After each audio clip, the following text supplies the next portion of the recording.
Welcome to Construction Project Management, Eastern Illinois University School of Technology, INT 4243, and we are still meeting with Mr. Les Dallas. And Mr. Dallas, I want to ask you about how would you manage your job in a sense. Here is a guy or a person or a family that called you and say, Mr. Dallas, we want you to come and see this job in our house or in our whatever plumbing job is. And you went there to see what the job is. And then they ask you, would you accept this? And you said, yes, I can do it for you. How would you go from there? Well, normally when someone calls, you set up an appointment to go meet them, as you discussed. You go see what it is that they're wanting to have done or take place. Normally, we go through the process of some measuring and some specs as to the type of things they're wanting in. And then again, we normally come back, work up prices most of the time. You don't give the price off your top of it. I normally get in trouble when I do that. So we normally come back and work up a price, put it in writing, spelling out exactly what we're doing, go back and meet with the people or they come here. This is what you call quote. This is a quote, right. Okay. And then once it's determined that yes, this is what they want and yes, this is what it's going to cost them, then we set up a schedule to proceed on getting that work done. Now, this quote is kind of a bid. It's a bid. This yes. process, mm-hmm. And to the owner or whoever is asking you to do the job. Yes. It's not yet a contract. It's not yet binding to any side until you sign it. Until they sign it, right. And a lot of the times on small jobs, we take a verbal okay. I mean, they can call and say, go ahead with it. And the word of mouth is still honored. It is with us. In this time and age? In this time and age. That's dangerous, but yes, it is with us. Most of the time it works well. Most of the time? Yes. Still good people are still there, right? And even if they sign a contract, if they don't intend to honor it, you still have the litigation or the loss of the cost of the job, whatever. Yeah. If you made a mistake in your estimation in the bid, in the in the quote, you swallow it? Yes, we eat it, and it doesn't go down easy. Yeah. And it happens because everybody makes mistakes, and we make mistakes. But you don't go back. You don't go back and say, I did this mistake or something. No. It's your own. No, we don't. This leads me to ask you about types of contracts that you get into. Are there any types of contracts that you prefer not to sign? Well, anything that you get into on a government job, you end up with a retainage. Any real large jobs have retainages. So they take 10% normally of the money out that you have billed them. They hold it back until the job is done. That becomes a little binding on a large contract that's spread out of a long period of time because you have money that you've legitimately earned that they're holding until the job is completely done. So that would be the less, or of the ones that you would say that you'd want to. I'm stumbling for the right word here, but you would not. You shy a little bit from signing that?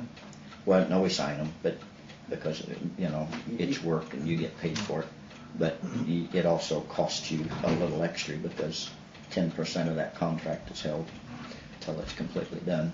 Now, there is a saying that say a contractor never loses and a customer always pays.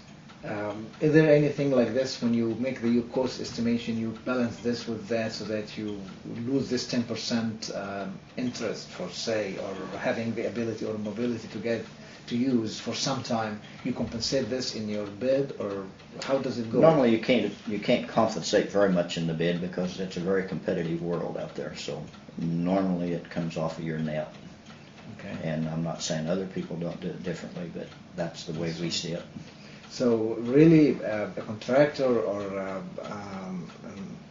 in the business needs to have a big principal, kind of relatively big, to keep him going through these times until money comes back and so forth. Needs to have enough financial backing to have cash flow to carry you through those extended periods of time when money is a little shorter. Okay. And that's what banks are for too.